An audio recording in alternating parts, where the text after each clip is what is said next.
Welcome to Midlife Matters. I'm Marie, and each week I'm joined by my friends Julie and Mindy to talk about all the topics keeping women in the middle years up at night. Today we're talking about visiting the Nashville, Tennessee area. Join us as we share what to see, what to do, and where to eat. Let's get started.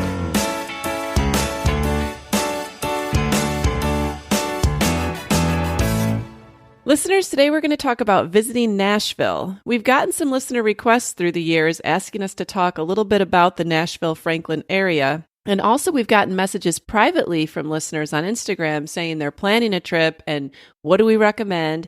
So we just thought this might be a good opportunity to kind of talk about where we live.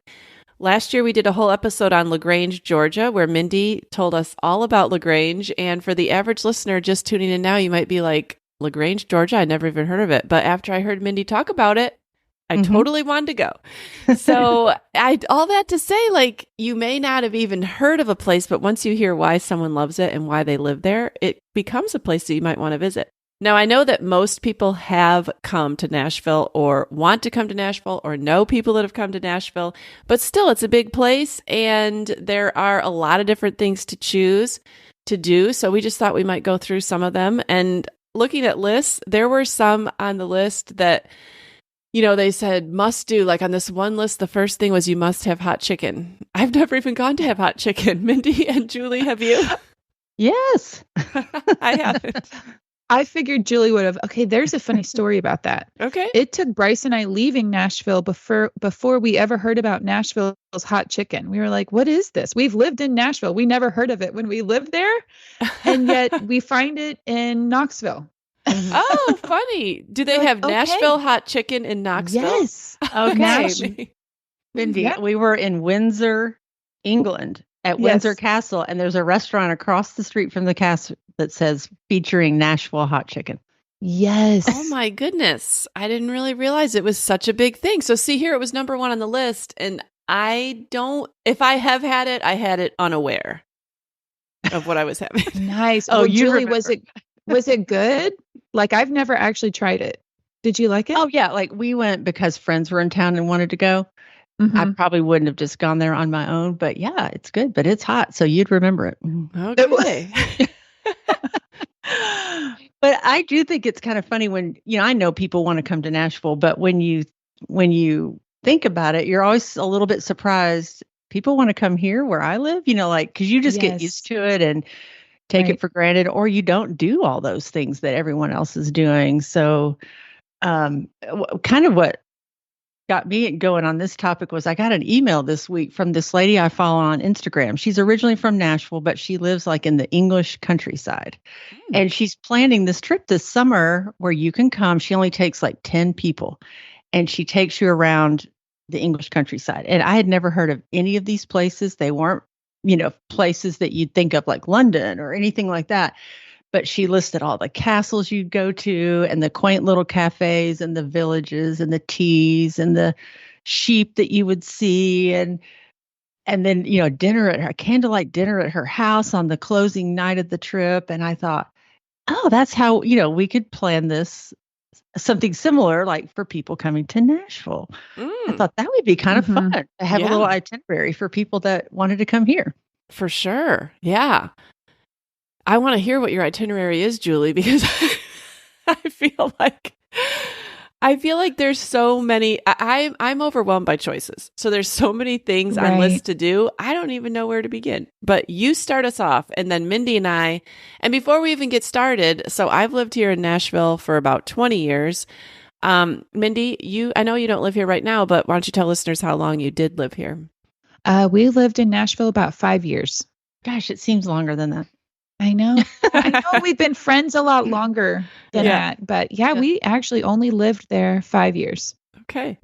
And then Julie, how long have you been here?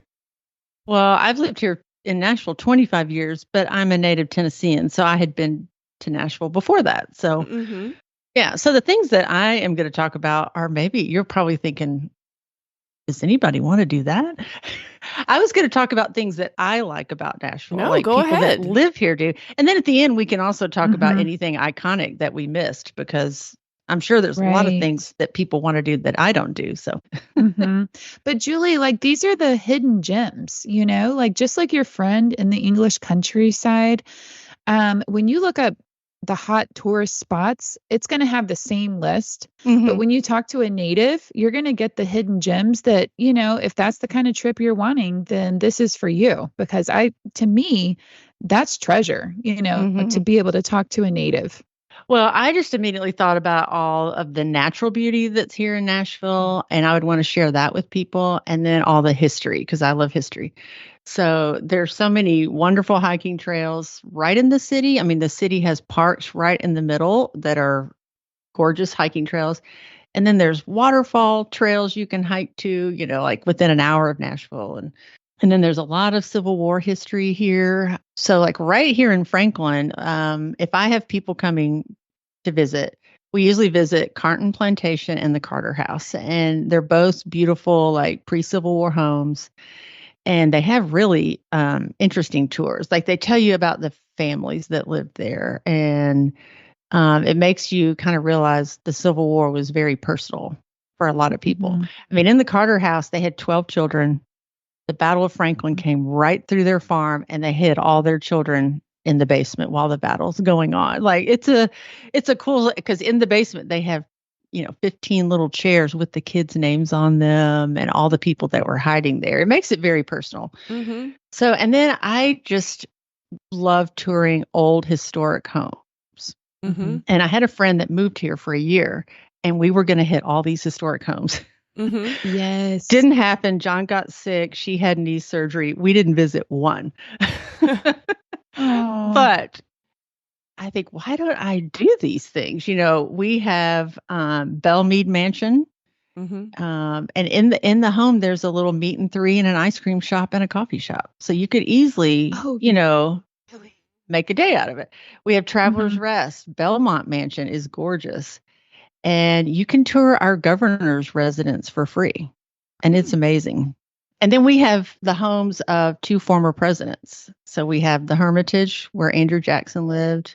And then we have the home of James K. Polk in Columbia. Have either of you been to Columbia? I haven't. I've been to the Hermitage, but I don't even know if I was aware of the one in Columbia. Yeah, I never made it down there. Oh, well, it is starting to become a new Franklin. Like they have a gorgeous Right. town square with a really, really pretty white marble courthouse in the middle. And they have a really great bookstore, antique shops, there's restaurants, and then there's one of my favorite coffee shops is called Muletown Coffee. They have a Muletown parade and a festival. Mm-hmm. That is Oh, kind my of their claim to goodness. fame. Yeah, one of Uh-huh. John's med school classmates was Mule Queen, and I always thought, would I want to be Mule Queen? I mean, that sounds awesome. Who else can say they were the mule queen? I know. But I've also heard that they have live music every, like the first Friday night of the month or something in the summer out on the square. So that would be kind of fun to do.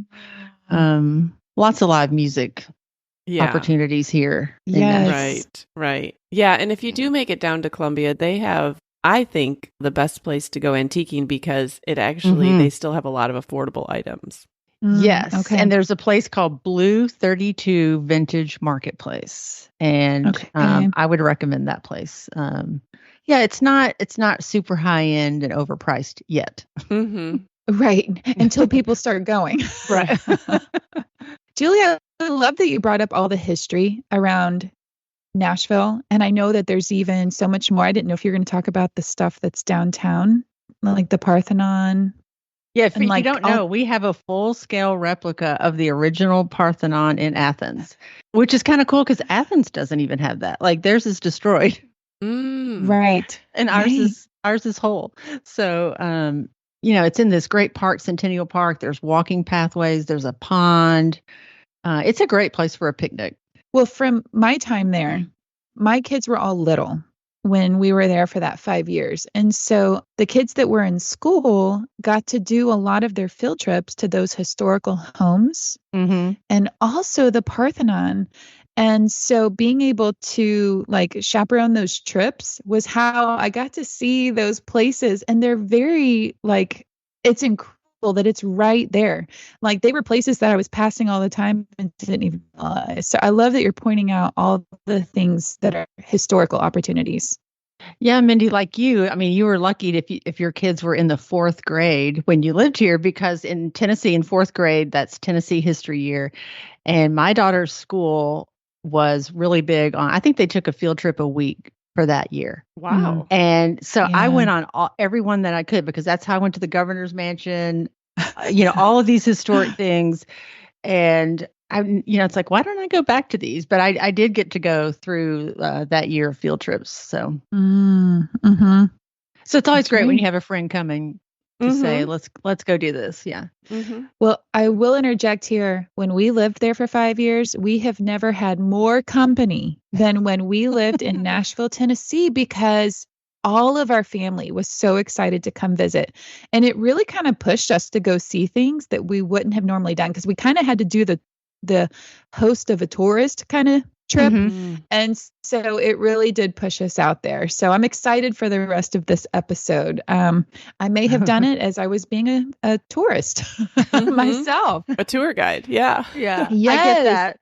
Because when we lived in Memphis, people always wanted to go to Graceland, and we had never been. I mean, I was born there and I had never been. So I've now been twice because people wanted to go. And I'll just say it was an interesting experience. Right. But no, there are tons of museums in Nashville. There's the Country Music Hall of Fame, which I've actually been to. And John had a Christmas party there, and the museum was open to our party. There's the Johnny Cash Museum. There's the Frist Art Museum. And it's in this beautiful old post office, so it's very Art Deco from that time period. And I don't even know what's there, but it has rotating exhibits. But the last thing I saw there was an Eric Carle exhibit. He wrote The Very Hungry Caterpillar. Oh yeah. Yes. So it was all of his artwork. Oh. So all of that's kind of in the downtown area. So while you're in downtown, you could visit the Goo Goo Cluster Factory. Did you know that you could make your own candy bar? I knew Goo Goo clusters were popular, but I didn't know we had a factory right here.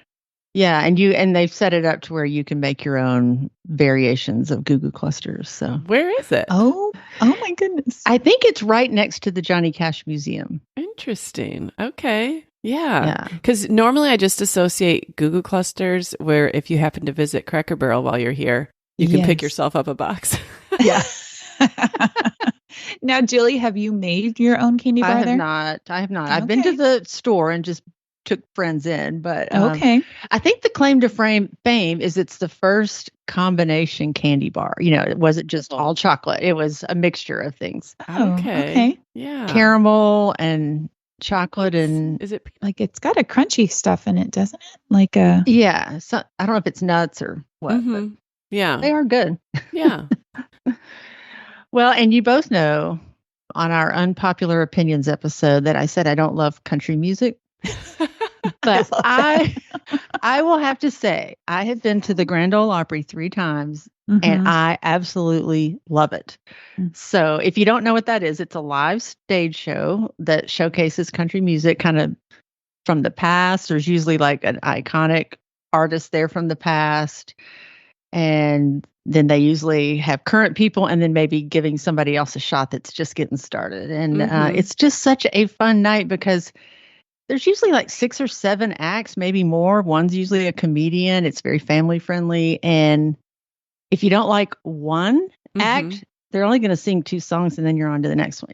Right. And it's live. So there's an announcer over on the corner of the stage and they break for commercials. And I don't know, it's just kind of a fun thing, something like you might experience in California, being a part of a live show.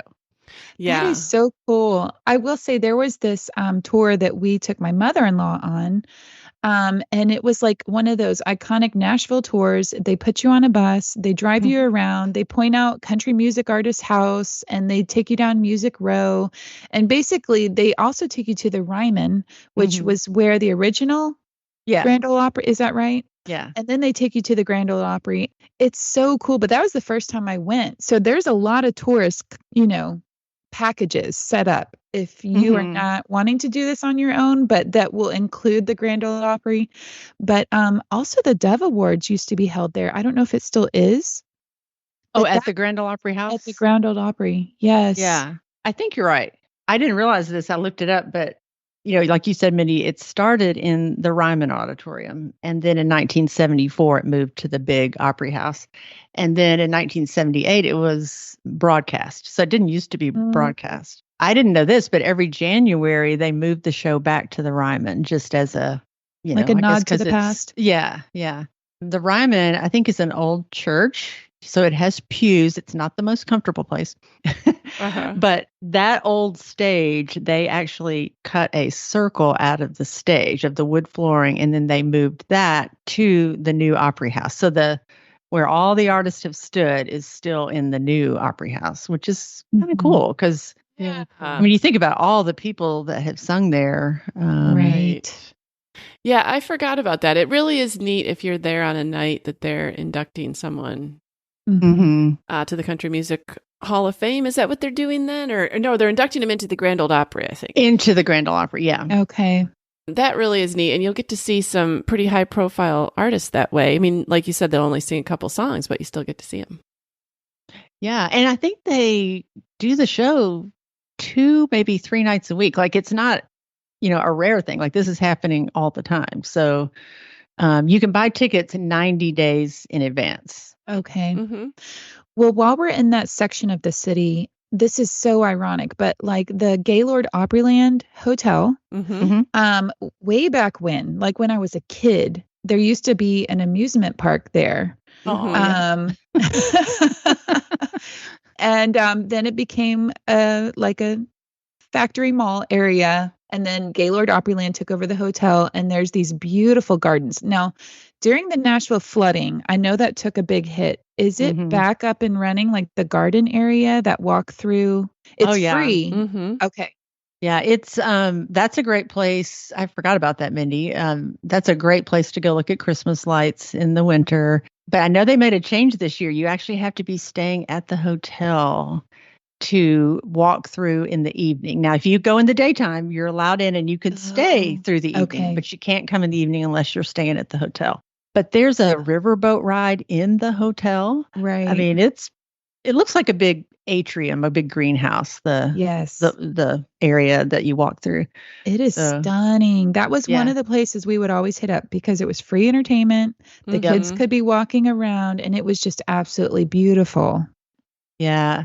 I think they did that because they get so many crowds. So I think if you look online, I guess you can go during the day, like you said, Julie, on the weekend. But I think during the weeknights, you can even still go for free. But like on the weekends, I think you either have to pay or be staying in the hotel. Just because they were getting so many people. Because a lot of people go there for even just taking pictures and, like you said, seeing all the Christmas lights. But it really is a beautiful place. And I get it. If you're paying, $400 a night for a room, you don't want 20,000 extra people walking through the lobby. Right. I think they even have like a water park there now, indoor water park. And they do. I haven't been, but I have heard good things about it. Oh, wow. I think you have to be staying at the hotel to use that, Mindy. Oh, yeah. Yeah. Now, here's another fun thing that we used to do with our kids. So if you have kids, this is kind of a fun, maybe a little known thing to do. Have you ever heard of the Lane Motor Museum? No. Okay. Somebody told us about this when we were homeschooling, and we've probably been 3 or 4 times, and we would just it was a fun thing to do on a Saturday afternoon. And it's in the old Sunbeam bread factory. So the building is really, really pretty. And it's the largest collection of European cars in the U.S. Oh, interesting. Now, before I lose you, because it's not, these are like fun cars, like little 3-wheeled cars and cars that are amphibious, like it turns into a boat or like cars you kind of see in movies. You know? And they're really one of a kind, odd cars. And supposedly they all work, and you can just walk around the museum. Like you can touch them. Like it's just a real hands-on place for kids. Yeah. So we would just go on Saturdays and let the kids run around and look at these cars. So that's kind of fun. Yeah. I have a child that would love to do that right now. I mean, I would like to go back actually. Yes. So we've covered some of the downtown area, but there's obviously a lot more to do. There's Broadway, which is home to lots of restaurants, bars, live music venues. You could see the Predators play in that venue. You can see the Nashville Symphony has a symphony house, the Skirmerhorn there. I highly recommend going there. Even if you don't see or hear the symphony, I would recommend touring the building. You feel like you're in Vienna, Austria or something. Like it's really a gorgeous building. So anything else, Marie, that you've done down there? Well, yeah, I was talking to my husband about it last night, and he was saying one thing you want to think about when you're coming to Nashville just is what age you are, like what kinds of things you enjoy, and why you're coming. Like, are you coming for a girls' trip? Are you coming for a bachelorette party? Are you coming for a mother-daughter trip? Like, what is it? I do think that people come here just to see some of the historic things, but I think most visitors are going to be seeing some kind of show or something to do with country music. So, of course, you're going to want to see Broadway. There's a ton of, honky-tonk type bars where you can just wander in and out and hear live music. And there's dancing. And, then there's more upscale type bars like Justin Timberlake's and some other ones that maybe aren't playing the traditional type of country music. Steve was telling me that there's some blues bars downtown. Like there's something for everyone as far as music. There's the pedal taverns where we did this with my sister last year for her birthday, where we rented out one of those pedal taverns, and basically you're not doing much pedaling, but they're playing music and you're going all through the downtown on an evening, and that was really fun. You see a lot of bachelorette parties. I think that it might be the number one, or maybe it's fallen to like number 2 destination for bachelorette parties, but you're definitely going to be seeing some people walking around with sashes of bride written on them. And then, you're going to see a lot of girls in like cowboy hats and cowboy boots. If you're interested in cowboy boots, I mean, there's great places to get them down there, and hats and paraphernalia. Unfortunately, the Wild Horse Mindy just ended their line dancing lessons. Yeah. So not going to be able to do that anymore. But that was kind of an iconic thing to do when you came to Nashville. I can remember doing that when we came to visit before we ever even lived here. And then my girls have enjoyed doing it right up through Christmas break. So yeah, I mean, it is something that people would do. I mean, there's already so many, like Blake Shelton and others, that have their own bars downtown, but there are even more coming. I think Luke Combs might be opening one. I think Old Dominion's opening one. It seems to be a thing for the different country artists to open a bar with their name on it, and then the tourists all go and check them out. So that's something pretty else. much. Yeah. Something else that they're like can the do. Dollar General of Nashville. Like anybody is going to have their own place. Yeah, but they're kind of neat, they're kind of neat to see the different ways that they each do them. And if you're a tourist and you're here, and, a lot of times you might be coming, like my daughter, she went down to the New Year's Eve celebration. That was a free concert, and it was mostly all tourists. Like the artists that were playing, they would say, raise your hand if you're from Nashville. And very few people would raise their hand, but there were tons of tourists. So I think a lot of people come for these big festivals like the Country Music Festival in June and, New Year's Eve and other times of the year to see concerts. I know that we've seen a lot of concerts downtown and have enjoyed that. It's neat to have such easy access to seeing people. It's kind of cool. And you can see live music almost in any part of the city. I mean, anywhere, even the suburbs, like it's everywhere. It is everywhere. I was going to point that out. Like even in every church, your worship band or your choir at your church is going to be professional level music because every person in Nashville is just so talented. It attracts all of that talent. I will even say one of the things I was going to point out, and this is just what my experience was, but there are so many college students that are maybe at Belmont or other, Vanderbilt or even in Murfreesboro that are going to school, but they're trying to make a way in music. Okay. So like we had so many options for people to come into our home and teach at home piano lessons. We ended up with the best college student guy named Kyle. And I'm telling you, we had him for 4 years. And he almost like he started joining us for dinners when he would come over. Like we got to know Kyle and kind of took him in. But also he mentioned that he made money during the Titans games. He would stand on that bridge over to the Titans stadium and play his saxophone. Oh. Okay, this is just totally normal, but the amount and the quality and just the music, you cannot live in Nashville and not fall in love with music in some form or fashion. Yeah. It's right at your fingertips. And often your waiter or waitress is a musician, or your house painter. Like I remember when we first moved to Nashville, we were painting our house. Our painter was a session artist, like he was a drummer, and he said, "Oh yeah, I've worked on several of Amy Grant's albums," and that's just so common, and that Right. I mean, a lot of people are walking around that you don't know their names, but they're excellent musicians, Right. They're not famous, but they're playing for famous people. And then I don't know if you were going to bring up the 12th South area, Julie, but I feel like when my girls, they have different friends come visit them from out of state, like maybe on a college break, and they always head to 12th South because if you look on Instagram, there'll be tons of pictures of people under the murals and taking pictures. And then, of course, Reese Witherspoon, what's her place down Draper there? James. Draper James. Yes, I have a picture in front of that. And I will say the food on that street, I think I like every restaurant on that street. Yes. It's just a great collection all on one road. Okay. Is it still there? Isn't there a Frothy Monkey coffee shop on that? Okay. I do remember that. I'm glad it's still there. Yeah. They always like to go down there and eat and take pictures. And that is just one of the things that the college age girls love to do. And I love to do it too. I mean, I like to go down there and eat something. And often I just like to walk around the neighborhood and look at the houses down there because a lot of it has been revitalized and you just see the things that people have done to the homes. And I've even gone on home tours down there, like home tours. Like they'll have a day where they'll open up 8 to 10 homes on 12 South, and then you can go through and look at them. And they're just, it's really cool. Like these are private residences, but they're raising money for something. And so you pay one price and then you get to tour all of them. And that's a lot of fun.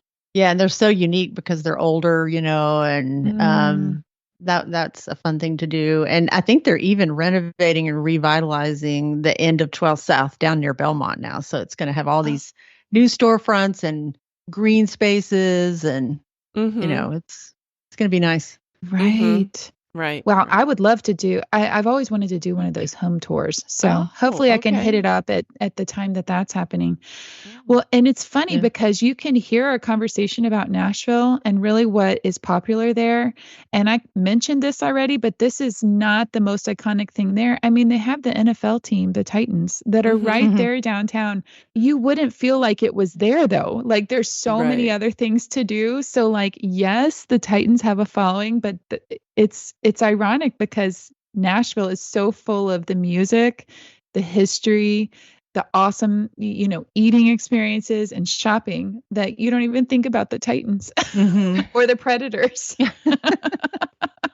And they're on Broadway. The Predators are on Broadway. I know. They have a hard sell for all the other things happening. We used to get free tickets all the time through Bryce's work. Yeah, I think the ticket prices have gone up. I do think they have a following, just probably not that much amongst midlife women and the tourists that are coming. Right. So, Julie, I know you wanted to kind of transition maybe out of Nashville into Franklin because we also get a lot of questions about Franklin, and I think that's a little closer to your personal heart. Yeah. There's so many great areas like Franklin, Thompson Station, areas just outside of Nashville that are great little towns that have great antique stores, great restaurants and coffee shops. And one of the things, though, that I'd like to mention that is really close to where we live now, it's probably 20-25 minutes to get to the Natchez Trace. I don't know if you're familiar with that, but it's this kind of scenic, historic byway, and it runs from Natchez Trace, Mississippi, and it ends here in Nashville. And there's all these historic scenic stops along the way. Well, one of the first ones just right near our house is Jackson Falls. And it's this gorgeous waterfall. The hiking takes you to the base of the fall, and then you can go up another quarter of a mile to this viewpoint that just overlooks the Duck River. And it's just a really cool site for a picnic and a hike, so close to home. Like you feel like you're out in the middle of nowhere. And then there's this farm right in town that I love. It's on the National Historic Registry. It's called Harlansdale Farm. Mindy, I don't think it was probably here when well, it was here, but it wasn't like public. But it's opened up to the public, and it's the home to the Pilgrimage Music Festival. That's a big thing that people come to Franklin for. It's kind of like Bonnaroo, but family friendly. Okay. It's a 2-day all weekend thing, And but this farm is open to the public, and it's just all these walking paths around the farm. It has a lake. There's a place you can launch canoes at the river, and I've just discovered that recently. And then after you walk there, you could head into downtown and go to the Triple Crown Bakery, which I've mentioned before. It's this cute old house that has gourmet cakes and pastries, and they have a coffee service and a tea service and a hot chocolate service, and it's just in the cutest little house. And in the summer, there's tables out on the lawn. So I like to go there. That's really cute. Yeah. And then, Nashville has a lot of great coffee shops, but Franklin has Highbrow, which is right here in our neighborhood. Yum. There's another Frothy Monkey in Franklin, Mindy. Oh, okay. And then the Factory has Honest Coffee Roasters. And that is something I'd like to feature is the Factory. It's this old stove factory in Franklin. It really looks like a dilapidated old rundown building, but they have remodeled it into this unique shopping and entertainment center. And I feel like they've been kind of trying to get this going for the last 20 years. And it really always just missed the mark, I thought. And so I'm glad they didn't tear the building down, because it's really cool. But now I think they've really gotten it right. Okay. It's kind of turned into more of a food hall, like the one downtown Nashville. So they're bringing all these iconic Nashville local restaurants all in one place. So there's a Hattie B's Hot Chicken. There's an Edley's Barbecue, which is, there's one on 12 South where we just talked about. There's a Five Daughters Bakery. They're kind of famous for their croissant donuts. There's a Jenny's Ice Cream. There's a Mojo's Tacos, which is kind of like tacos with a Tennessee twist. They have local meats and produce, homemade sauces, and there's a ramen restaurant. So it's like the best of Nashville food in one place, and you don't have to pay downtown parking, and you don't have to drive downtown. Okay, now are they still doing their farmers markets on the weekends? Yes. Actually, I've heard rumors that it might be moving, but I don't know. Okay. Because it's winter, I don't know. But they, it used to meet in the parking lot of the Factory. Right. I will say the downtown farmers market is the most incredible farmers market I have ever been to. Downtown Nashville? The downtown Nashville farmers market. But Bryce and I, we didn't want to travel that far. And we found the one at the Factory. We found that we loved their farmers market just as much. So yes, it was worth it. It is good. There's another little town called Thompson Station, and that's probably 20 minutes from my house. And I like to hike at this place called Preservation Park. Have you been there, Marie? No, but I've seen it on Instagram quite a bit, and I would like to get out there. Okay, it's this 200-acre farm. It's got miles and miles of trails, and there's this gorgeous hilltop overlook. You climb up this big round hilltop, and you just get these 360-degree views. And I think that was a Civil War battlefield, so the trails are called Battlefield Trail. And you can hike miles, 6 or 7 miles if you wanted to. And what I like about it is just minutes away is this coffee shop, and it's in this old antebellum home called Homestead Manor. And they turned this house into a coffee shop. And the coffee shop, it's called 1819 Coffee. And what's neat is you can stay in the coffee shop. They built it in the conservatory behind the house, so it's modern looking, but you can take your coffee into the house, and all the rooms are filled with sofas and chairs and tables, and people are in there working. I see moms meeting and having play dates with their kids because there's plenty of room to run around outside. And they even have a prayer wall in there. You can write your prayer request and leave it on the wall, and people pray over it. And they just said they really wanted a community feel there. They encourage you to come, and they have events, and when I was looking all this up, I just read that all the pastries come from Triple Crown Bakery. So that was Yum. that was good to know. So that's a really fun place. Yeah, I'll have to check that out. I feel like you could maybe do like a mini episode, Julie, on coffee shops. Right. I know. Coffee shops and hikes, because I love both of those. Well, and that's my ideal day is I pair a hike with a coffee shop. Yes. So I've got Columbia covered, Franklin, Thompson Station. I was telling my daughter about this and I said, have I missed anything? And she goes, Mom, you have to mention Barista Parlor. She goes, that's the most iconic Nashville coffee shop. And I've never been there. Have you? Where have is either it? one of you? I haven't I think even it's heard of in it. Nashville. Actually in Nashville? Okay. Yeah. So I've got to go now. So Okay. And Molly knew about it. Yeah. Yeah. She goes, you have to mention that, Mom.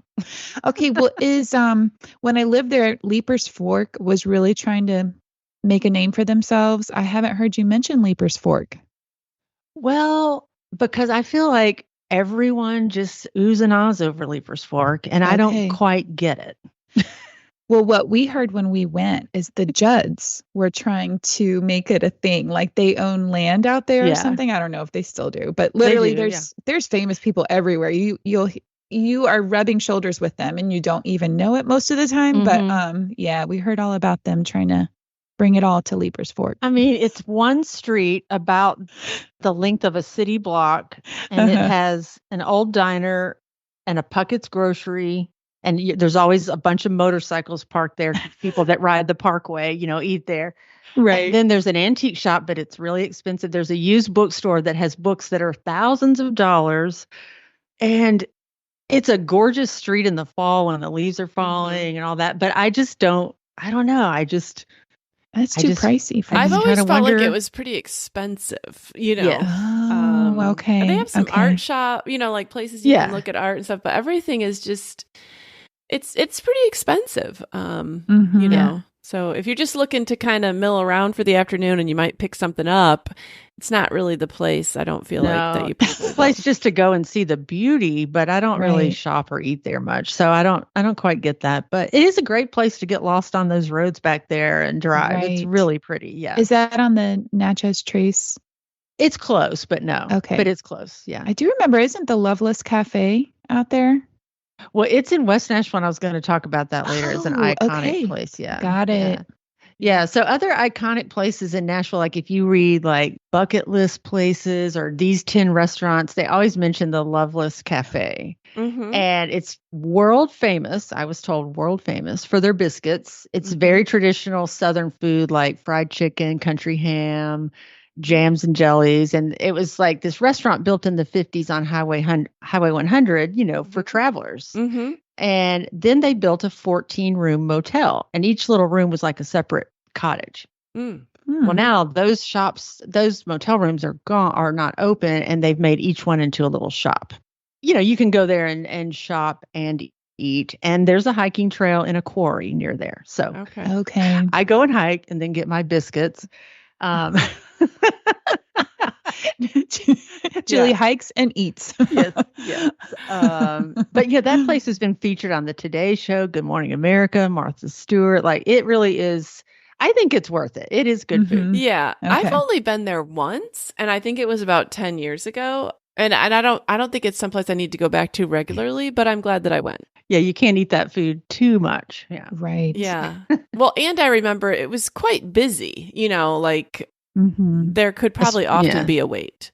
Especially on the weekends. Yeah. Yeah, I've only been there when people are here from out of town. Okay. It's a good place to take people. What about Pancake Pantry? Have you ever eaten there? I haven't. I've seen the line out the door many times. I don't love pancakes enough to wait in line, but I know it's more than pancakes. It's an experience. But for me, I haven't done it, but I know a lot of people like it. Well, we did totally do the whole experience. I can't remember who it was with that requested that. We were like, okay, we're doing it. Literally, Taylor Swift was in there. Oh, well, that was worth it. So now I don't think she's there regularly anymore. No. But yes, and that's a Nashville thing. All of your famous sightings. Right. Yeah. Right. And I don't like pancakes either, Marie. They do have other things though. Yeah. And they are good. It's like Right. supposedly some secret batter recipe, and the Right. syrup is really good, and it's great service. Like they get you in and out, because you do wait in line along the sidewalk until a table's free, and then they seat you. And And if I remember correctly, there's also a pancake pantry in downtown Gatlinburg. Oh. It's the same thing, but also, I mean, obviously Gatlinburg is a huge tourist destination, but they also have one there, or they used to. Interesting. Yeah. Okay.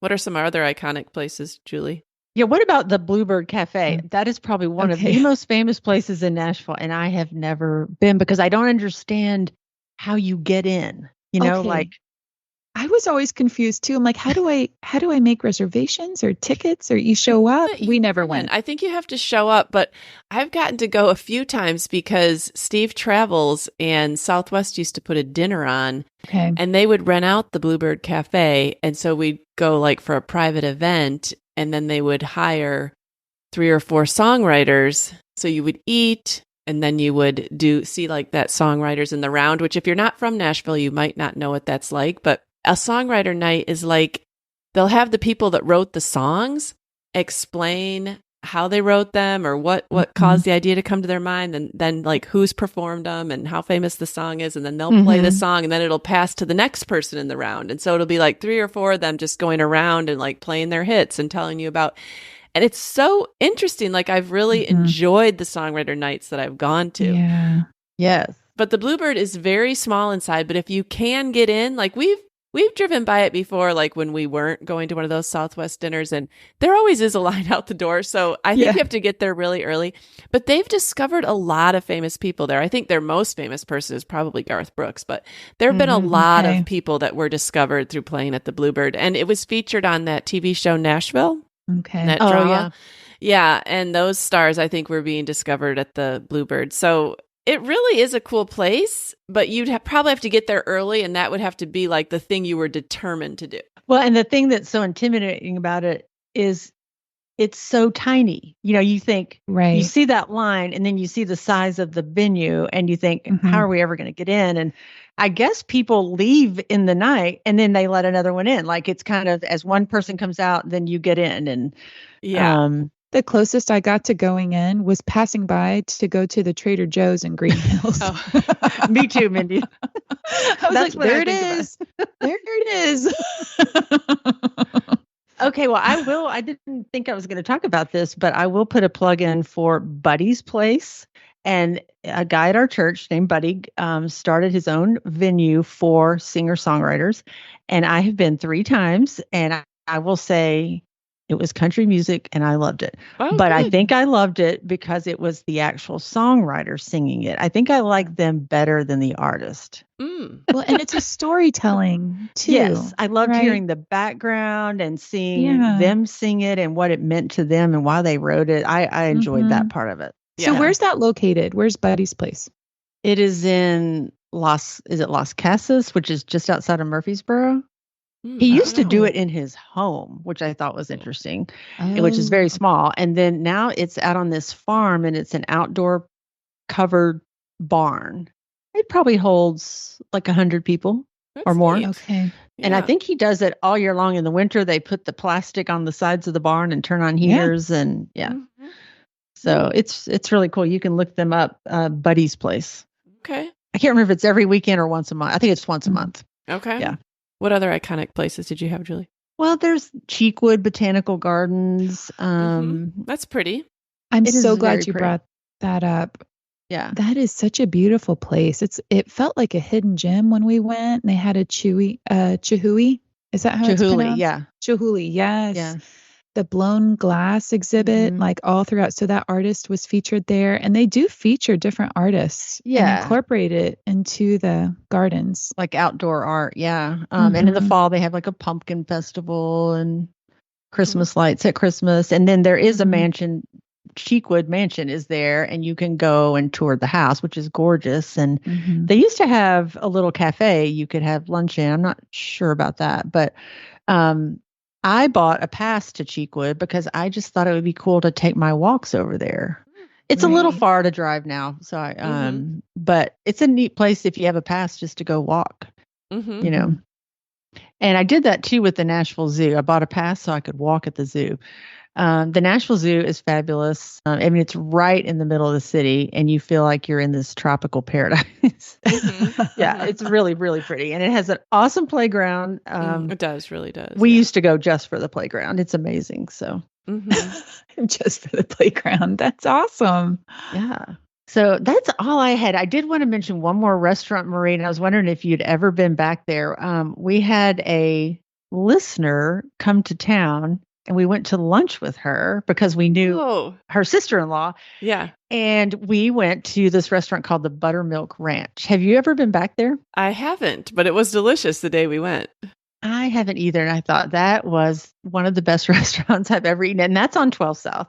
But yeah. Everything's from scratch. They have this awesome bakery, and then you could sit at the counter or have a full service, table service. But I mean, they had key lime beignets and croissants that are stuffed with everything you can imagine. Like it was so good. So I would love to go back there. Yeah. Oh, wow. I was going to say, if we could focus in a little more on downtown Franklin, I remember learning that it was probably the next top destination spot. If people weren't going to downtown Nashville, they were going to downtown Franklin. And so it was really growing even when I lived there, with high-end dining, Nashville type dining, and then different boutiques and shops and stuff. So all of their festivals that they have, don't they have a festival like once a month, and they close down the downtown? Yeah, it's all like the Main Street Festival. They close down the Main Street of Franklin. Then there's a Pumpkin Fest. There's Dickens Christmas. That's on the street. There's a jazz festival. I'm not sure what's coming up next, but all that's on Main Street. They shut it down and vendors come. The stores have really changed over the last 20 years. It has become a little more upscale, but the food is amazing. There's lots of great restaurants. And they kept saying it was going to be kind of the destination for antiquing. And there are a lot of antique stores around, but there was no place to stay. Like you had to stay in Cool Springs at like a Hampton Inn or a Marriott. And now downtown Franklin does have its own hotel. A really nice hotel with a restaurant and a bakery, and there's a coffee shop. And so there's a place to stay now if you want to stay in Franklin, like in the downtown area. Okay, nice. Well, there's definitely a lot here. We've thrown a lot at listeners. Listeners, I know that probably many of you have been to Nashville or you'd like to come to Nashville. If you want to do what anyone else has done and message us with questions on Instagram, we'd love to talk with you there. You can find us at Midlife Matters Podcast, or you can email us anything you want to know at midlifematterspodcast@gmail.com. And if you're a listener and you're coming, we could join you on any of these. Oh, true. Yes, that might be the only way we see some of them. I know. That's true. That's true. All right. Well, this was a great topic, and I'm glad that we went into this. But before we go, we want to do I'm a Fan.